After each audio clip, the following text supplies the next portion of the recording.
Hello guys! Nandito ako sa Diversion Road, Cardona, Rizal.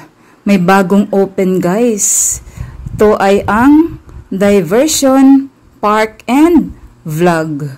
Ayan guys, bagong open lang ito.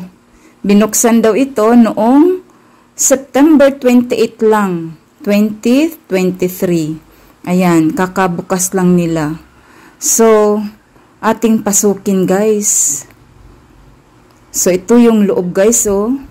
Parang anliit lang tignan sa labas. Pero pagpasok nyo, ayan siya guys. Pero parang ongoing pa yung kanilang construction dito. Yung pagpapaganda nila, ongoing pa. So ayan guys oh. Ang loob ng Diversion Park and Vlog. Malaki sa loob guys. Malawak. So, ayan no, kita nyo naman, marami palang mesa sa loob. Ang ganda. Ayan. Mas magandang tumambay rito guys ng gabi. Kasi marami silang ilaw. So, nakikita nyo naman yung mga ilaw nila dyan. Ano pa lang kasi ngayon eh. Magpo-4 pa lang. Kaya wala pang ilaw. Nag-take out lang ako guys ng sinigang na hipon. Wala kasi akong ulam. So, ang in-order ko ay sinigang na hipon. 269 ang order. So, ito yung bandang gilid, guys. Ayan, no, may kubo pa. Maganda siya kasi may mga puno. Malamig rito. Hindi siya mainit. Fresh ang hangin dito, guys. Kasi marami siyang puno. So, ito yung Diversion Park and Vlog.